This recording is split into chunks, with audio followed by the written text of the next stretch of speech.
Сәлеметсіздер ме, құрметті оқырмандар? Біз бүгін Аяз би ертегісінің 4-ші бөлімін айтатын боламыз. Ендеше құлақ түріп тыңдайық.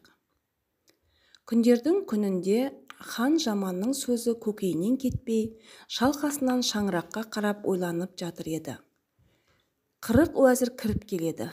Хан басын көтеріп алып: «Жау шапты, ел бүлінді, апат соқты. Осыны ойлап табыңдар, болмаса жазалаймын» дейді.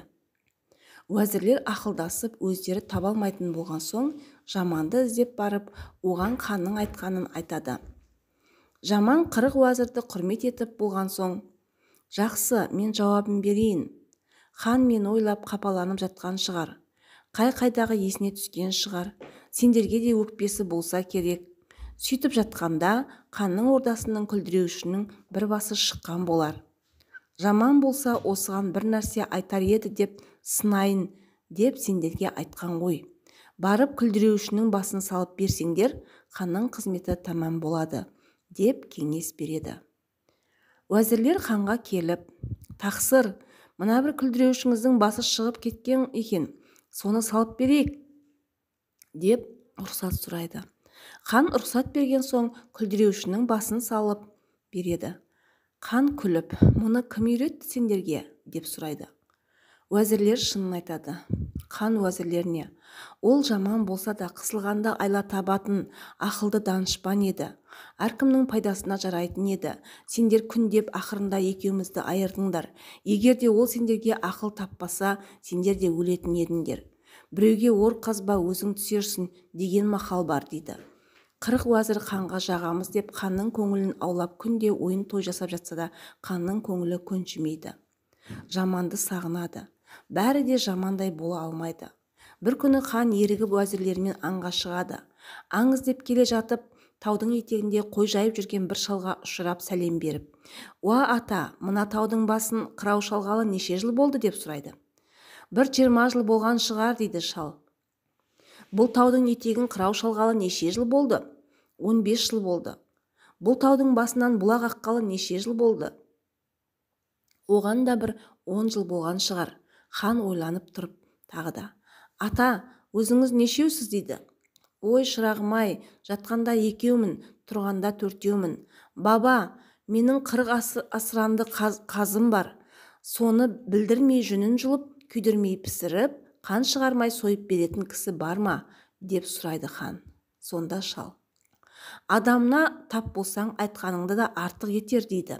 Хан шалдың сөзіне қанағат етіп, атының басын бұрып үйіне қайтады.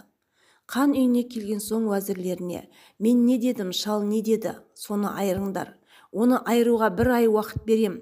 Айыра алмасаңдар, 40-да өлесіңдер» дейді.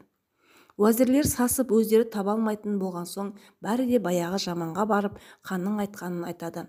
Сонда Жаман: «Бұл оңай жұмыс емес. Бастарың өлімге байланған екен. Жақсы, енді болмас, тағы да бір амал табайын. Сендер бір ат қалдырып, басқа аттарыңды сойыңдар, киімдеріңді өртеп, сонымен бір аттың етін пісіріңдер. Мен мына қалған атқа мініп, сендерді ханға жалаңаш айдап барам. Егер де сендер арланып, қастық етпейтін болсаңдар, мен сендерді хан алдынан құтқарып алам» дейді. Уәзірлер бір ауыздан: «Ойбай тақсыр, арланбаймыз, жанымыз қалса болды. Ханымыз бізге мықты өкпелеп жүр» деп риза болып, сол жерде 39 атты сойып, бір атты қалдырып, сойған аттардың біреуінің етін, өздерінің киімін жағып пісіріп етін жеп алады. Етті жеп болған соң соймай қалдырған ала шолақ атқа Жаман мінеді. Қолына құрық алып, жалаңаш аяқ, жалаң бас уәзірлерді қанға айдап жөнеледі. Жаман келе жатыр дегенді естіп, хан 40 жігіт ертіп, жібек кілем, жібек шатыр алып, түстік жерден алдынан шығып, Жаманды жер бастырмай құрметтеп, жібек кілемге түсіріп алады. Хан уәзірлерді ұмытып кетеді. 30 күн ойын, 40 күн тойын жасап жата береді. Бір күні уәзірлердің арасында: «Бұл хан өз қызығы өзіне жата берді. Түнеугі сөзін ұмытып кетті білем» деген күңгіл шығады. Жаман оны естіп, уәзірлерді шақыртып алып, жиылған халық алдында: Ол шал жұрттан асқан дана еді. Хан оның даналығын сезіп, қырық уәзірімді жөнге салып алып айтпас па екен деп сәлем беріп тілдесіп еді. Ханның бұл таудың басын қырау шалғалы неше жыл болды дегені, сенің шашыңа ақ кіргелі неше жыл болды дегені еді. Шал шашыма ақ кіргелі 20 жыл болды дегені, ханның бұл таудың етегіне қырау шалғалы неше жыл болды дегені. Сақалыңа ақ кіргелі неше жыл болды дегені.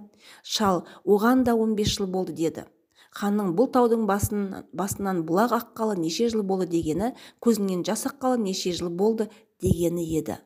Шал оған да 11 жыл болды деп жауап берді. Ханның ата өзің нешеусің дегені, үйінде неше жаның бар дегені еді. Шалдың жатқанда екеуміз, тұрғанда төртеуміз дегені, менің бұрынғы әйелім өліп еді, қазіргі әйелімнің байы өлген, түнде жатқанда екеу болғанмен, күндіз қойда жүргенде мен өлген әйелімді сағынам, қазір әйелім үйде отыр, өзінің өлген ерін ойлайды деп еді. Жатқанда екеу, тұрғанда төртеуміз дегені сол еді. Ханның 40 асыранды қазым бар, соны қан шығармай сойып білдірмей жұлып күйдірмей пісіріп беретін кісі бар ма дегені, менің ақылсыз 40 уәзірім бар, соларды ұрмай соқпай жөнге салып беретін кісі бар ма деген еді. Шалдың адамына тап болсаң айтқаныңды асырар дегені, оның шешуін маған жолдағаны еді. Сендер мені іздеп барған соң үстеріңдегі киімдеріңді алып отқа жаққаным, білдірмей жұлғаным, күйдірмей пісіргенім, сендерді алдыма салып жалаңаш жаяу айдап ханға әкелгенім, қан шығармай сойғаным. Ал енді осымен ханның жұмысы біткен шығар деп жаман сөзін аяқтады. Хан, уәзірлерімнің күнәсін кешірдім. Неше рет екеуміздің арамызға от салып, қоныс аударып, көшіп кетуге себеп болып еді. Сонысына ызаланып, өздері әбден жеңілсін, күнәларын мойнына алсын деп едім. Менің тілегім орындалды. Ал халық мен де біраз хан болып қызық көрдім. Ендігі хандығымды мынау досыма берем. Сіз де енді тартынбаңыз, таққа сіз мінуге уақыт жетті. Қалған өмірде сізге қызмет етіп, сіздің хан болған қызығыңызды көрейін деп жаманды қолтықтап әкеліп хан тағына отырғызды. Елі 30 күн ойын, 40 күн тойын қылып, жаманды ақ кезге салып қан көтерді. Жаман Ақша ханның еліндегі үйін көшіріп алады. Жаман таққа мінген соң ешбір соғыссыз 5 хандықтың қонысын біріктіріп, ел арасында достық орнатыпты дейді. Әр ханның адамдары өз елінен әділдік таппаса, бұған келіп қосыла беріпті. Сол уақыттан бастап әділдігі үшін 5 ханның елі Жаманға Аяз би деп ат қойып, сол аты өлгенше қалды дейді. Аяз би әділ болды. Тура билік етті, нашарларға қарасты. Баяғы өзінің жыртық тонымен жаман тымағын ордасының маңдайшасына шегелеп қойды. Кейде хандықпен көңілі ауытқып тура жолдан таяйын десе, шегелеулі тоны мен тымағына қарап, «Әй Аяз би, баймын деп аспа, ханмын деп таспа, Аяз, әліңді біл, құмырсқа жолыңды біл» деп көңілін басушы еді дейді. Құрметті оқырмандар, Аяз би ертегісінің осымен аяқталды. Сіздерге ертегі ұнаса, каналға тіркеліп лайк басыңыздар. Келесі қызықты ертегіні жіберіп алмас үшін қоңырауды басып қойыңыздар. Келесі кездескенше сау саламатта болыңыздар.